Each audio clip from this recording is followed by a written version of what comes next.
नमस्ते बच्चों, विज्ञान के सेशन में एक बार फिर से आप लोग का मैं ऋचा सेठ, विज्ञान की टीचर, स्वागत करती हूँ। हमारा चैप्टर चल रहा है सजीव एवं उनका परिवेश, और उसका अगर हम सब टॉपिक देखें तो है हमारे आसपास के जीव। और इसमें हमने पहले वाला जो इससे सेशन करा था उसमें हमने देखा था कि हम किस प्रकार किसी को हम कह सकते हैं ये सजीव की कैटेगरी में, ये निर्जीव की कैटेगरी में।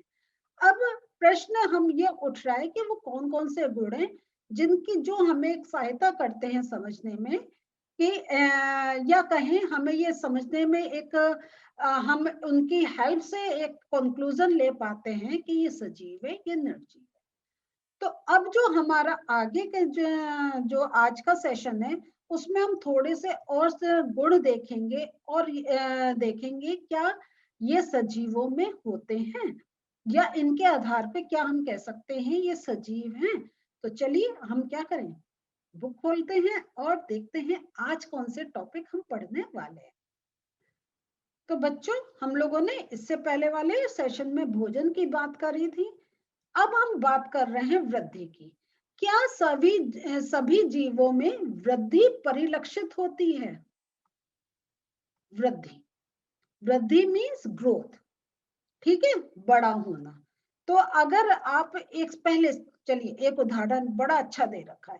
आपने 4 साल पहले कोई ड्रेस पहनी थी, क्या अब पहन सकते हैं?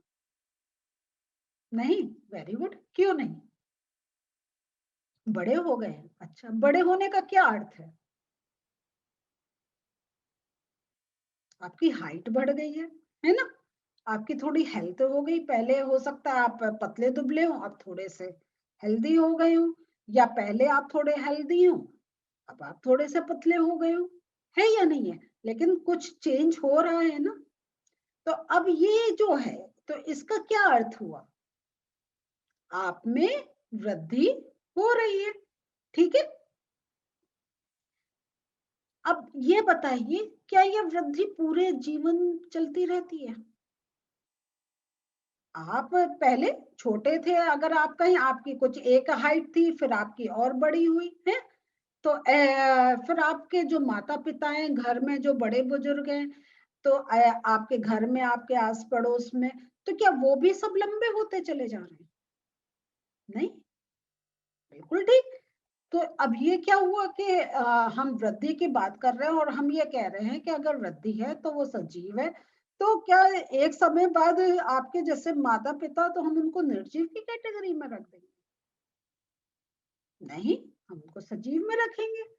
तो ये क्यों होता, ऐसा क्यों है कि हम कह रहे हैं सजीव में वृद्धि होती है? तो इस चीज को समझते हैं। तो देखिए क्या है कि हमारा सजीवों में वृद्धि एक गुण है, और वो एक उम्र तक होता है ना। 12 से 14 15 साल तक वो आपका एक आपकी हाइट बढ़ेगी। लेकिन फिर क्या होता है, वो एक हमारा अंदर का और सिस्टम चलता है कि हमारी वो ग्रोथ रुक जाती है। लेकिन वो ग्रोथ का रुकने का, या वो ग्रोथ सिर्फ एक लंबाई में जो हो रही है वो रुक जाती है, लेकिन और ग्रोथ होती है। आप देखिए, आपका पहले अगर अपने माता पिता की आप आज से 5 साल 10 साल पहले की फोटो देखेंगे तो एक अलग चेहरा होगा। आपको बड़े यंग से लगेंगे, लेकिन अब आप जो हमने अब जो सामने देख रहे हैं वो आपको मैच्योर लगेंगे, कहेंगे अरे आपका तो पहले तो ऐसा था, अब ऐसा हो गया। तो कहीं ना कहीं कुछ ना कुछ चेंजेस हो रहा है। तो वृद्धि का अर्थ एक तो लंबाई में बढ़ना और वो सब तो है, लेकिन और भी बॉडी में बहुत ज्यादा चेंजेस एक होते हैं। तो जब हम अगर कहें तो जब हम एक वयस्क हो जाते हैं तो हमारा जो एक लंबाई में बढ़ना वाली जो वृद्धि है वो एक रुकी रहती है, लेकिन बाकी बहुत कुछ हमारे बॉडी में चेंजेस होते रहते हैं। तो अब जैसे हम देखते हैं कि अब ये देखिए फोटो में कि एक बिल्कुल छोटा बच्चा और फिर देखिए बड़ा हो गया। तो आपके माता पिता भी कभी ऐसे ही छोटे बच्चे थे या नहीं है? ये नहीं है जो आप बड़े देख रहे हैं तो आपको महसूस नहीं होता कि वो इतने छोटे थे, या अगर आप अपने बचपन की फोटो देखते होंगे तो कहते होंगे कि अरे इतने छोटे थे हम, है ना। लेकिन जब आप खुद अपने को देख रहे हैं, पहचान रहे हैं, तो आप देख रहे हैं कैसे हमारे बॉडी में एक वृद्धि हो रही है। इसी प्रकार अगर हम जंतुओं को देखें तो देखिए मुर्गी है वो अंडा देती है, अंडे से चूजा निकलता है, चूजा थोड़ा बड़ा होता है और फिर पूरा मुर्गा मुर्गी बन जाता है ना। तो हमने देखा कि ये जो वृद्धि है ये जंतुओं में भी होती है, तो खाली मुर्गी थोड़ी, कोई भी पक्षी है वो जो अंडे दे रहा है उसमें से बच्चे निकल रहे हैं, वो बड़े हो रहे हैं, कबूतर है, चिड़िया है या नहीं है।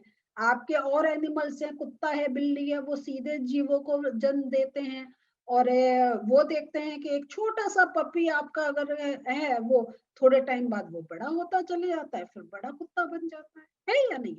तो इस टाइप से हम देख रहे हैं जंतुओं में भी वृद्धि होती है। अब जो हमने मनुष्य की बात कर ली, जंतुओं की बात कर ली, अब हम बात कर रहे हैं आज अभी पौधों में वृद्धि की। तो हम क्या देखते हैं, अगर हम अपने आसपास के पौधों को देखें तो उसमें भी हमें वृद्धि देखने को मिलती है ना, कि हमने एक पौधा इतना सा बड़ा लगाया होता है, वो बड़ा हो जाता है, उसमें फिर फूल आने शुरू हो जाते हैं, पत्तियां ज्यादा हो जाती हैं, फल लगा है तो फल लगेगा, कोई सब्जी लगनी है तो सब्जी लगेगी, उसमें आने हो जाएगी। तो इसका अर्थ क्या हुआ, पौधों में भी वृद्धि होती है, बीज से कहाँ एक पूरा बड़ा पेड़ बन जाता है। तो हम ये देख रहे हैं कि ये सारे जो जंतु हैं, जो हमारे आपके पेड़ पौधे हैं, मनुष्य, सब में वृद्धि देखने को मिलती है और हम इनको एक सजीव की कैटेगरी में रखते हैं। लेकिन अगर हम ये कहें कोई निर्जीव वस्तु जैसे पत्थर, जैसे टेबल, हमें उसमें वृद्धि देखने को मिलती है नहीं ना। बिल्कुल ठीक, कोई पत्थर आपने रखा है, वो 10 साल तक रखा रहेगा, वो इतना ही बड़ा रहेगा, वो इतना बड़ा है इतना ही बड़ा रहेगा। कभी देखा घर की टेबल बड़ी हो गई, कभी देखा घर की चेयर बड़ी हो गई, नहीं। तो अब हमें पता चल रहा है कि वृद्धि भी एक गुण है सजीवों का, और ये सजीव ही शो करते हैं, निर्जीव लोग नहीं शो करते। दूसरा जो गुण हम बात करने जा रहे हैं वो है श्वसन की। हमारे श्वसन की क्रिया चलती है, और अगर हम ये भी जानते हैं जीवित रहने के लिए हमारा श्वसन की क्रिया का होना बहुत जरूरी है। और ये क्या होता है श्वसन, जब हम श्वास को अंदर लेते हैं और बाहर निकालते हैं, ठीक है। तो ये जो क्रिया चलती है, जब हम अंदर ले रहे हैं और बाहर जो श्वास को छोड़ रहे हैं, कर रहे हैं, ये क्रिया हो जाती है श्वसन क्रिया। अच्छा, अब इस क्रिया के अंदर हम क्या ले रहे हैं, हम वायु को अंदर ले रहे हैं, फिर हमारा शरीर उसमें से ऑक्सीजन को एब्जॉर्ब कर ले रहा है, ये लंग्स का काम है। और फिर उसकी क्रिया चलती है और उस क्रिया से कार्बन डाइऑक्साइड एक उत्पन्न होती है और वो कार्बन डाइऑक्साइड बाहर निकलती है, ठीक है। तो ये देखिए श्वसन में अंदर ली गई वायु की ऑक्सीजन की कुछ मात्रा का उपयोग होता है, तो उसका कुछ उपयोग होता है, और जो इस क्रिया में बनी कार्बन डाइऑक्साइड को हम बाहर निष्कासित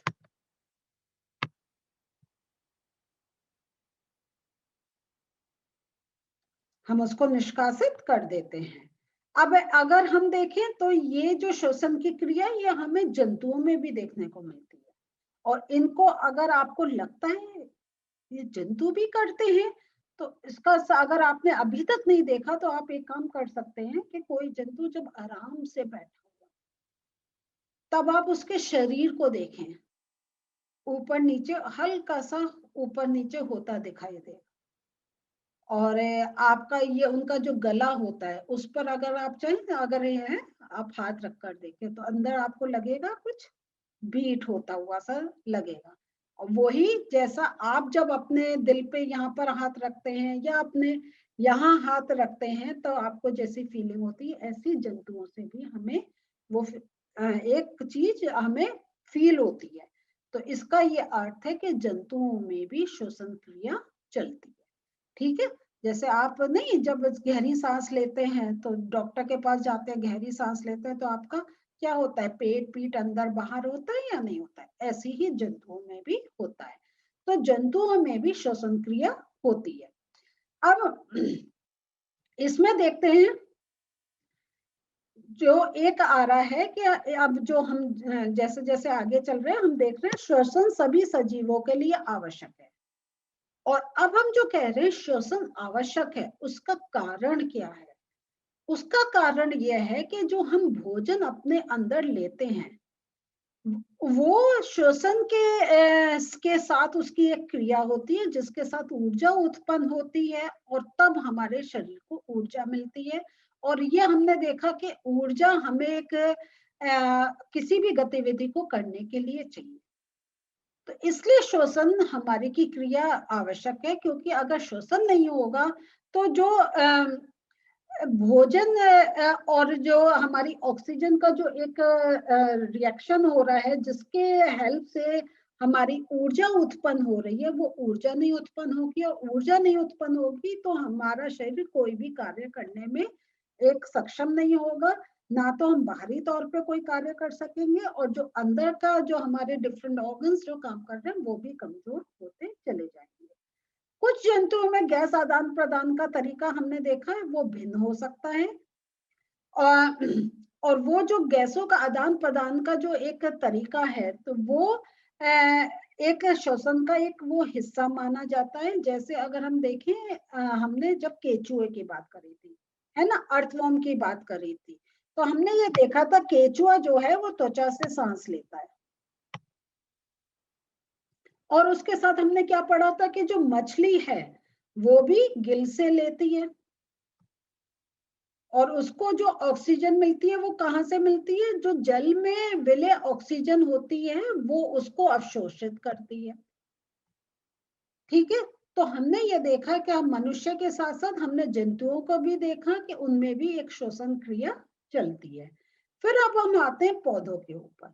ये सारे जिनको हम सजीव मानते हैं उनके से हम उदाहरण ले रहे हैं। अब ये जो पौधों में श्वसन क्रिया अगर हम कहें तो वही गैसों का आदान प्रदान उनके अंदर भी क्रिया होती है। और ये जो होती है ये बहुत इंपॉर्टेंट पॉइंट है जिसको मैं मार्क कर रही हूँ, ये आप भी मार्क करिएगा। पत्तियां सूक्ष्म रंध्रों द्वारा वायु को अंदर लेती हैं तथा ऑक्सीजन का उपयोग करती हैं। वे कार्बन डाइऑक्साइड को निष्कासित कर देते हैं। तो ये देखिए, ये यहाँ तक मार्क करिए क्योंकि ये आपसे प्रश्न पूछा जा सकता है कि पौधे में कैसे गैसों का आदान प्रदान चलता है। वो पत्तियों के द्वारा चलता है। अब आप कहेंगे आप ये कह रही हैं कि जो प्लांट्स है ये ऑक्सीजन लेते हैं, लेकिन हमने तो ये पढ़ा है कि प्लांट्स कार्बन डाइऑक्साइड अंदर लेते हैं और ऑक्सीजन बाहर निकालते हैं। इस तरीके से वायु एक हमारी शुद्ध होती है और पॉल्यूशन दूर होता है और वही जो ऑक्सीजन निकलती है वो हम लोग लेते हैं। तो अब ये भी बात एक सच्ची है कि प्लांट्स कार्बन डाइऑक्साइड भी लेते हैं, लेकिन अब क्या है, प्लांट्स जो हैं वो उनके दो प्रोसेस चलते हैं। एक तो आपका श्वसन क्रिया चलता है, एक प्रकाश संश्लेषण, फोटोसिंथेसिस और रेस्पिरेशन।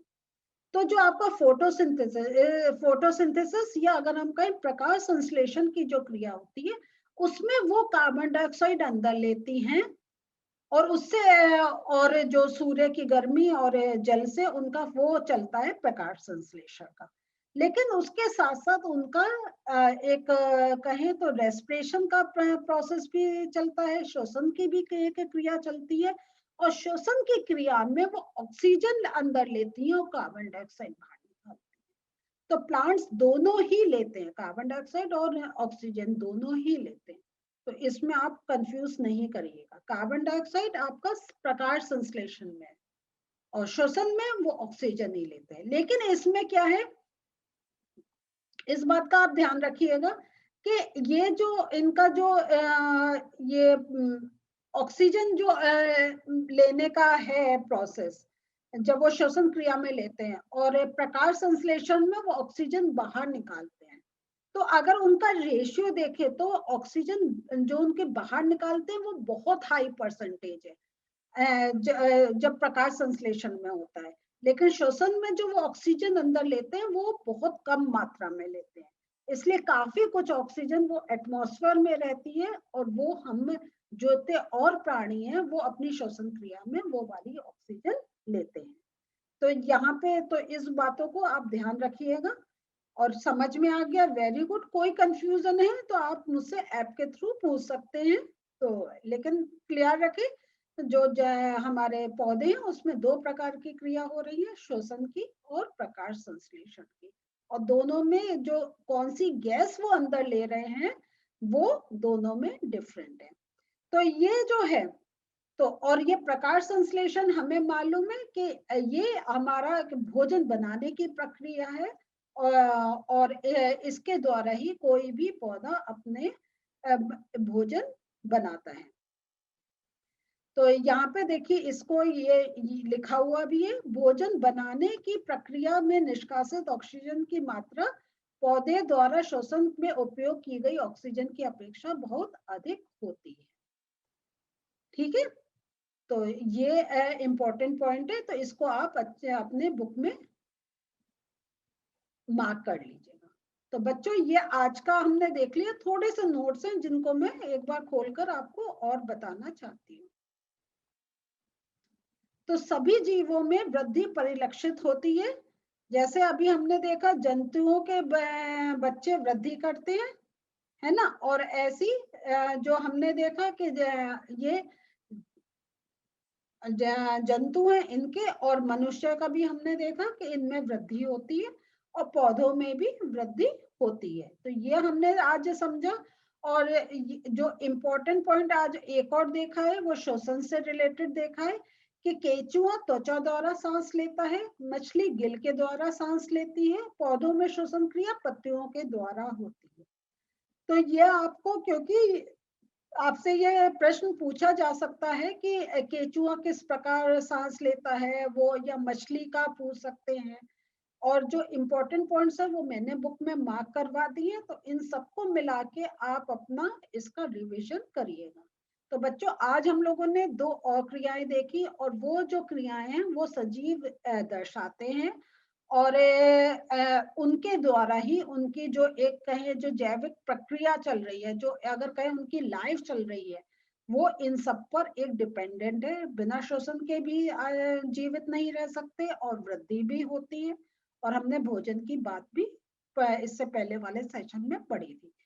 अभी आने वाले सेशंस में हम और कैरेक्टरिस्टिक्स देखेंगे जो सजीव प्रकट करते हैं। तो अगले सेशन में फिर मिलते हैं। बाय।